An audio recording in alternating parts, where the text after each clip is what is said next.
Something that we don't talk a ton about on this show is we're going to be losing a lot of workers, right?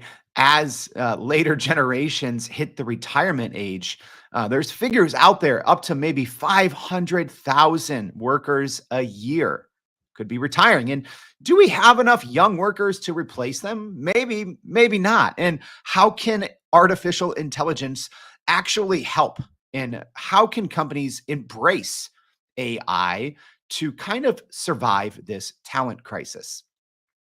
That's what we're going to be talking about today and a lot more on Everyday AI. What's going on, y'all? My name is Jordan Wilson. I'm the host, and welcome to Everyday AI. Before we get started, though, I have to give a quick shout out to the Work Lab podcast. So, the Work Lab podcast from Microsoft is made for leaders who want to understand the future of work. It offers expert insights on everything from how to approach digital transformation to how AI can help unlock more value from your company's data. That's WORKLAB, no spaces, available wherever you get your podcasts. All right, another place you can get your podcasts here with me at youreverydayai.com. So if you are joining on the podcast, thank you. As always, make sure to check your show notes for a link to our website as well as other resources. And to all of our crew joining live, thank you as always, Tara, Brian, Michael, Allison, some others. Thank you for tuning in. Get your questions in now if you have any for today's guest, who I'm excited to talk to in a minute after we get to the AI news. So a lot going on today, as always. So first, Hugging Face has launched Hugs, a potential game changer for businesses and AI model implementation. So Hugging Face, in collaboration with Amazon, Google, and other partners, has introduced a new open source software called Hugs, which aims to simplify the integration of AI models into applications. So Hugs stands for Hugging Face for Generative AI Services, automates the adoption of open source AI models, such as Meta's Llama, for use on NVIDIA and AMD chips. So the software can be developed both in the cloud and in private data centers, offering flexibility for businesses. Right now, the service is priced at just $1 per hour. Wow. Okay, making it an accessible option for companies looking to harness AI's capabilities. All right, our next piece of AI news.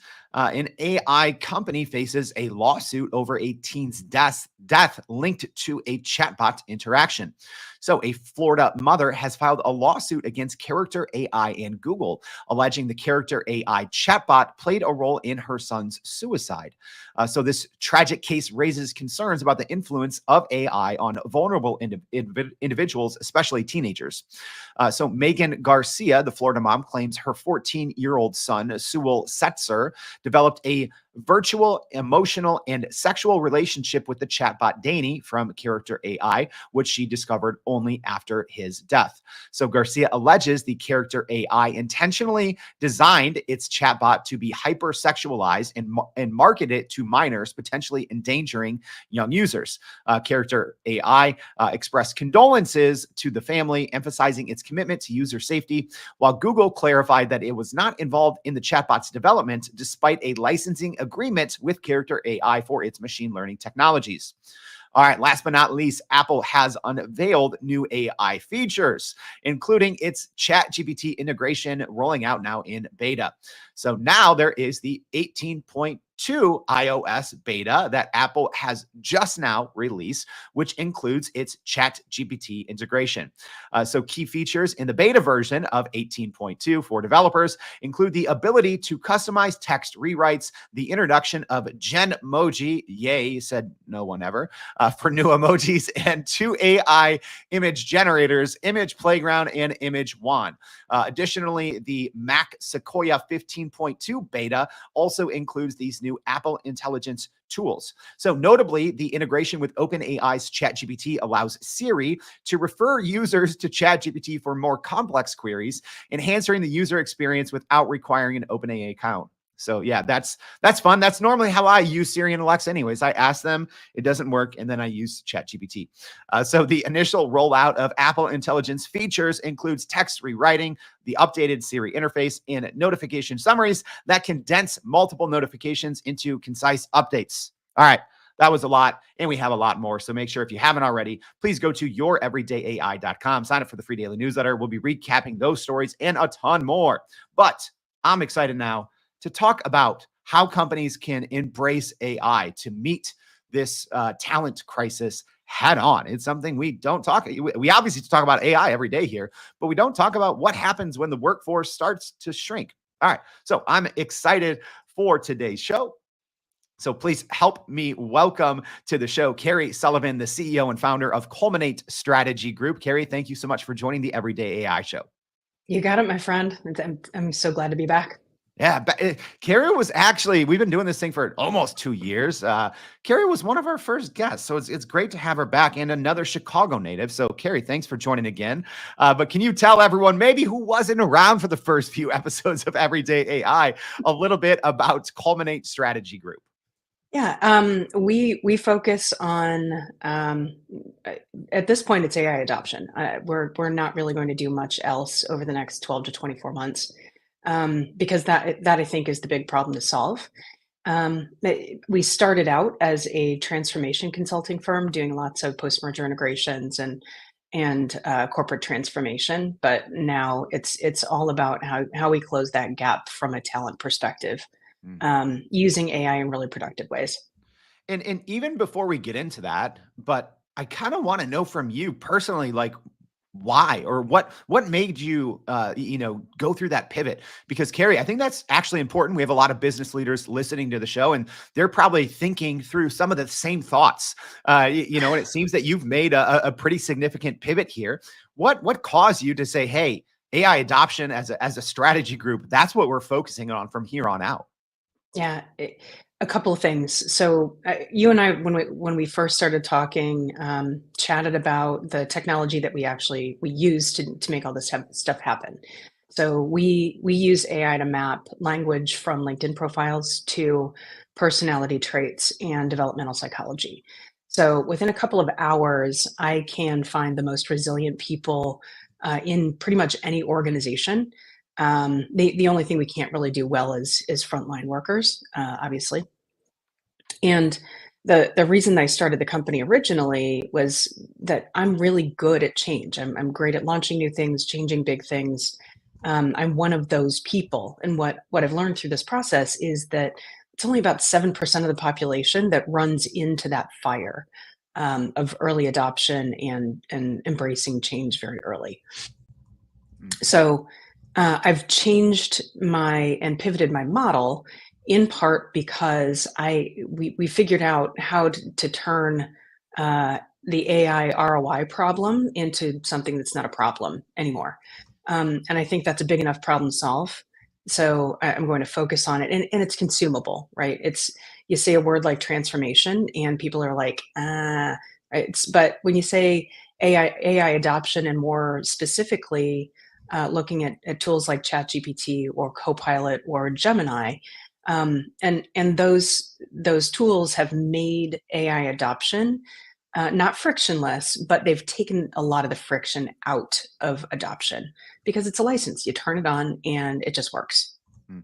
So let's go to kind of the big topic for the day, Karrie, and this kind of demographic winter. Can you explain, for those of us out there that aren't really sure, like, what is happening with this workforce and this potentially, huge loss of workers that we're going to start seeing?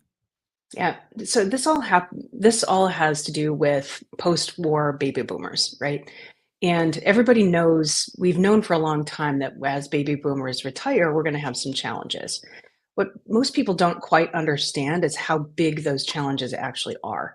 In the US alone, we're going to lose 500,000 working age people per year. And that's because it's not just the boomers, it's because we don't have enough Gen Z to backfill them. So we've got 11,000 boomers retiring per day, and we only have 8,000 Gen Zs that can backfill, coming into working age, that can backfill those workers. So when I say 500,000 people that we're losing 500,000 working age workers per year. And the bigger problem is that because the biggest resources that baby boomers had to solve problems was people. When they had a problem, they threw people at it. They didn't do a great job of investing in infrastructure. They didn't do a great job of investing in data. They didn't do a great job of really paying a close attention to processes and things like that as they were building and growing their margins. So there are a lot of companies that just are not prepared from a technology and a data perspective to adopt more sophisticated AI programs and solutions. But they can turn on something that looks like Copilot and Gemini. I want to take this in a slightly different direction because, this is something we help companies with this all the time.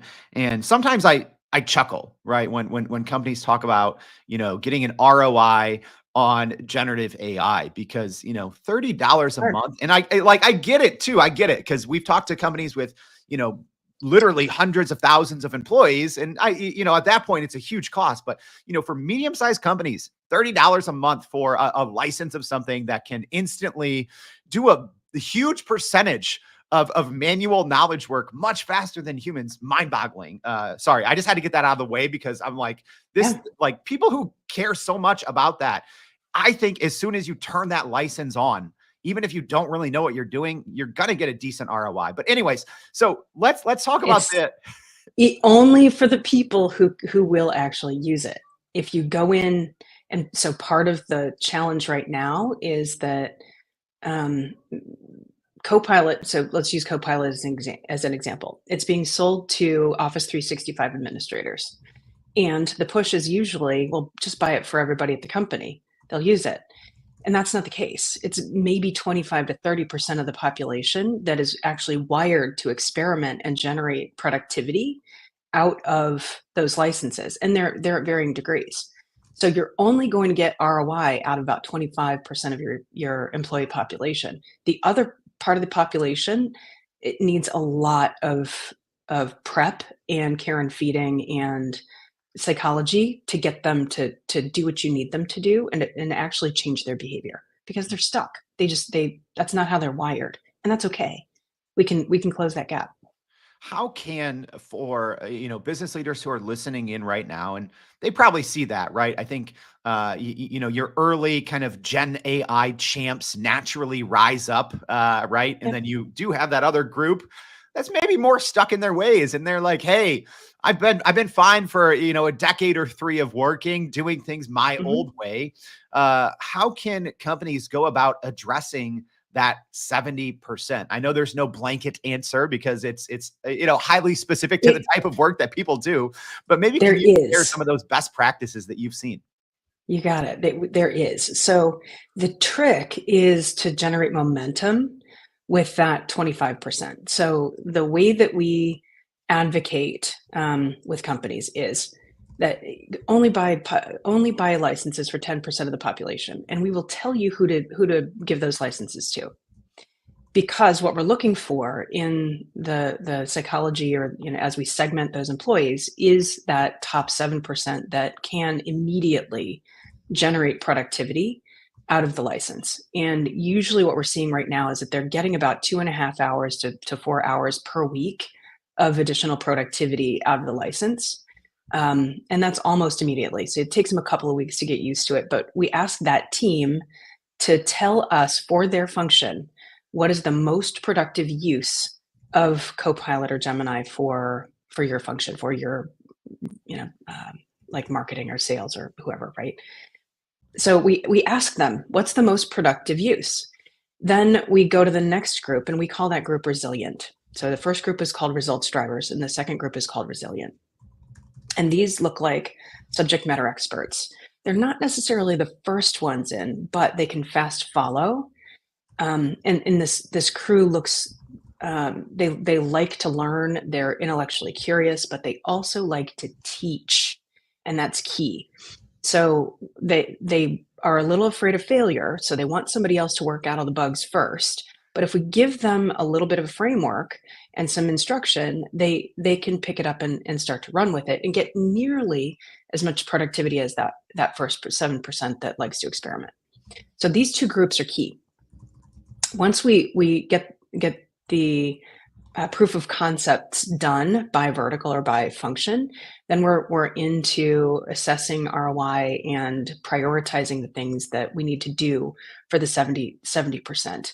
And what that starts to look like is a combination of custom playbooks, so detailed process maps and playbooks, and bots and automation. So you need to take more of the friction out for the 70% with some automation so that they have a more intuitive experience with the AI. Mm. You're not taking them out of the process, but we need to make it more intuitive for them. Yeah. And I do want to ask you here in a second about some use cases, because I Mhm. think people can really start to apply this in their own kind of domain once they hear some success Absolutely. stories. But real quick before we do that, I have to first go ahead and again shout out our partners at Microsoft. So the Work Lab podcast from Microsoft is for leaders who want to understand how work is changing. Effective leaders adapt. They stay on top of trends. They embrace any edge they can get. They learn from the ways technology is transforming other fields and how it's enabling organizations to work more efficiently and productively. So for real world lessons and actionable insights to help you stay ahead, check out the Work Lab podcast. That's Work Lab, no spaces, available wherever you get your podcasts. All right. So new one just dropped too. FYI, go listen to it. So Karrie, so let's go through use cases, because I think you kind of just laid out for us there, hey, you have your results drivers, you have your kind of resilient group, but maybe can you take us through a use case where this actually worked, AI adoption, and then we can talk a little bit more about how, the talent gap. Absolutely. So when we start to think about the use cases, the biggest use cases that we end up with in those mid-market and larger companies is usually somewhere around um, project management, account management, and sometimes recruiting, even depending on how complex your recruiting is. Whenever you've got complicated meetings with multiple people that you are running, that's usually the biggest, most time-saving ROI generating use case. And it's pretty easy stuff to start out. It's you transcribe the meeting, and then you turn it into meeting notes, and then you turn it into next steps from the meeting automatically. And then as we start to add bots and additional automation, then we're doing things like, how do we make sure that we, for the project manager, automatically schedule meetings with the next step in their process or their project? How do we automate a PowerPoint update or presentation from the meeting and meeting notes, so that it takes that content generation off of the project manager's plate? So we're doing that with bots, and streamlining that process to make that easier for them. And what it does is it makes that process easier and intuitive for the folks that aren't necessarily wired for prompting. And that's kind of what we're doing. So with the 70%, they get stuck in uncertainty. 70% of the population freezes because they're uncomfortable with uncertainty. What we are hacking psychologically is their need to fit in. Mm. So by working with the first two groups, the results in resilient first, and driving momentum, and then we work with our C-suite and VP leaders and folks to point to and put on a pedestal that those 25% or so of early adopters, so that the message going to the 70% is, this is the behavior we expect. This is the performance we're looking for. This is the kind of bandwidth and capacity creation that we need to create in our company. So that once we start to roll out those detailed playbooks and use cases and bots, to make it more intuitive for the 70%, it's ready to go for them. And but it's not just training our communication that we're relying on to get them to change the behavior.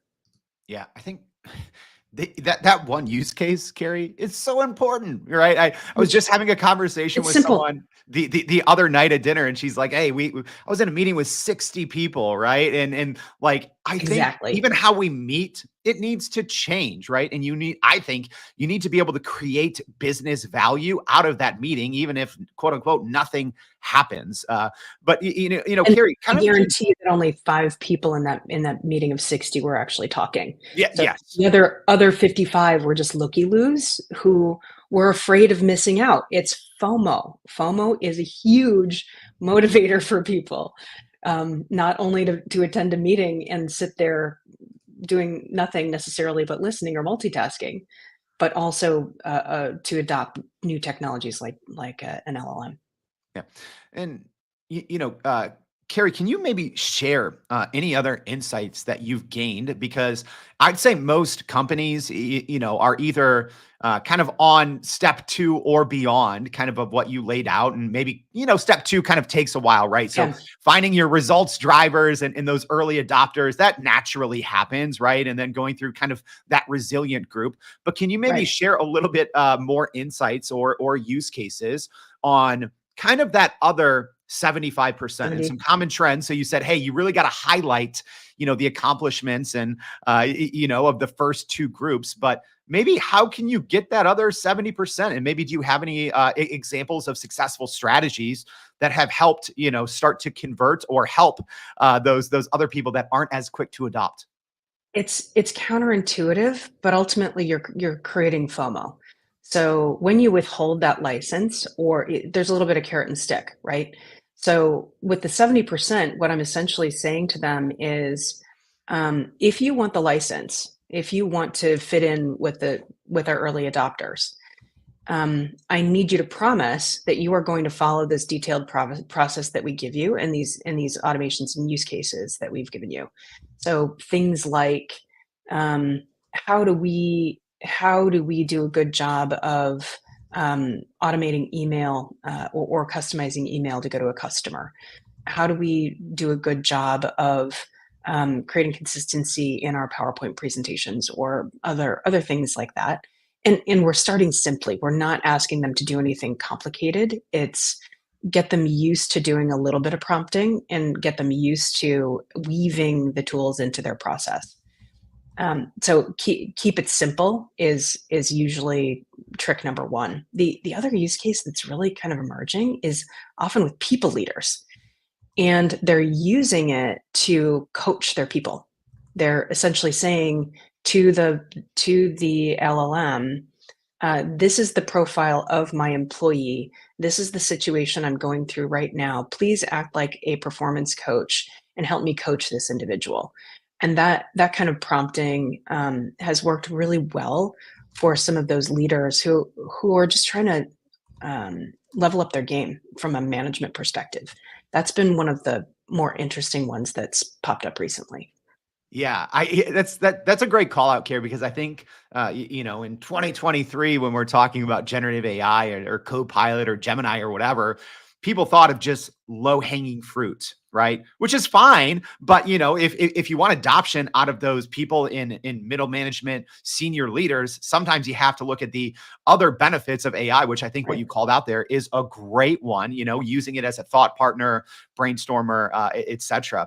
But I want to kind of get back to this whole concept of, hey, we're losing so many workers, right? I think you said 11,000 a day of kind of the boomer generation, but only replacing with 8K from the younger generation. So, Right. losing up to 500,000 workers every single year. Because another problem I see is those younger workers aren't always learning AI skills in colleges because they're still banning it. So, it Right. seems like a couple of problems. So for organizations that have already recognized this kind of demographic winter, what is your best advice or strategies for also getting these new people in and trying to help them close the gap, that is growing larger and larger?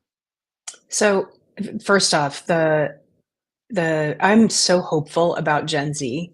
I've got 2 Gen Z kids. They're both in college, and frankly, I love them. Partially because when you think about resilience and complex problem solving, it's usually created and found by an individual through adversity, whether it's little bits of adversity or friction in their life every day, or it's big adversities in their life that they've had to figure out how to process and get over.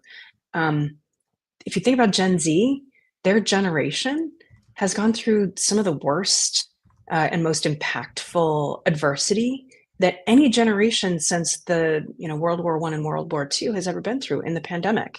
So they lived through a pandemic and were schooled at home and things like that, socially, held back during their formative years. So as a generation, as long as they're looking at a screen, they're pretty darn resilient. When you put them in front of humans, they have a tougher time.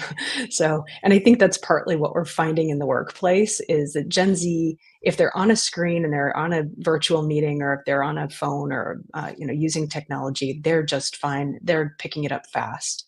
You can train them, you can teach, but they need to understand work process and output and the basics of working.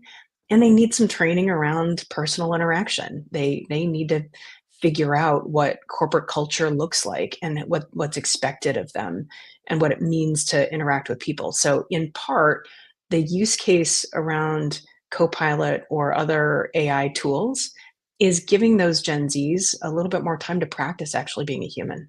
Mm. It's so weird, but it's so true, right? Like, yes, AI can help you be more human, right? Like that's a great Yeah, example. Like that's these the kids. goal, man. Yeah, yeah. Wild world we're living in, right? One thing, Carrie, that I always tell organizations is sometimes you have to unlearn things to really learn Gen AI, right? It's all these, buzzwords they're throwing out there, upskill, reskill. And I'm like, no, you have to unlearn good skills, right? Mhm. And I think what you also mentioned earlier, you talked about change. And that brings me to a great point, great question here from Cecilia. So we just got Chicago representing everywhere, another Chicago person here. So she's asking, getting people to adopt change has so much to do with the organization's culture. How do you understand an organization's culture up front and then use it to accelerate change? I think that's a great question. So Great question, how can you Cecilia. do that? So, like I said, I use AI to do it. So within a couple of hours, I can tell you how resilient overall a culture is. I can tell you how resilient their leaders are, and I can tell you the path, essentially a roadmap to success in change. Most change management really falls down because what we start to look for is, or spend a lot of time on, is fixing it and fixing the issues or figuring out where the resistance is going to come from. So the counterintuitive approach really is ignoring the resistance and giving them a bit of a carrot and stick to fit in with.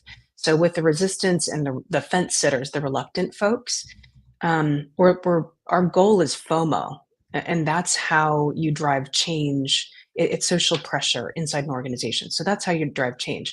The other thing that I do is, because I'm surfacing that super productive early adopter, 7% of the population, I'm actually also uncovering usually some talent hoarding and things like that. So a lot of the folks that get promoted in big companies, especially, tend toward command and control leadership styles, and that's because they're kind of stuck in the safety. And if you remember Maslow from high school psychology, they get stuck in safety and security mode, and nobody expects them to grow beyond it, or expects them to level up their mindset. I personally suggest that every leader in every company get either a therapist or a coach or both, because it's in that expectation and facilitation that we learn how to process emotion. That's what creates resilience, and that's what creates the ability to change or transform or innovate in any company. So that's what I'm looking for. And when I find those people either in the middle management of a company, in the C-suite, or whether it's the closest to the work in your individual contributors, I'm looking for those people specifically, so that as we pull them out of the organization and start to give them chewy problems that they really love to solve, that creates energy inside the organization. It creates momentum. And it's that momentum of making the company feel a little bit more like, almost more like a startup, in those instances, that really creates and sparks the change for the rest of the company. Mm. Carrie, we've talked a lot in today's show. We've covered some of these challenges of adoption. You brought us kind of how you work with companies, and how you kind of segment groups, and amongst early adopters and those maybe more resilient. But as we wrap up here, what would you say is the one most important piece of advice that you have out there for companies as they're looking to better use AI, but to also at the same time address this forthcoming kind of talent crisis? Focus on a couple of things. Number one is surfacing those early adopters and doing it early and embracing them and giving them complex and chewy problems to solve. Focus on momentum and creating it, and focus on ROI. If you do those three things, you almost can't help but be successful. The challenge for larger, mid-market and larger companies is that it's hard, you start to lose track of who's in your company, right? So that's essentially the problem that we solve. Smaller companies, you should know, who your resilient people are. Go find them and embrace them and work with them, and give them the work of helping you change. Mm. Such great advice. This one was a literal playbook, y'all. I don't know if you realize it, but I think Carrie just gave us all the playbook on how to better implement generative AI as we are facing, a pretty big talent drop off here in the coming years. So, Carrie, thank you so much for joining the Everyday AI Show. We really appreciate your time.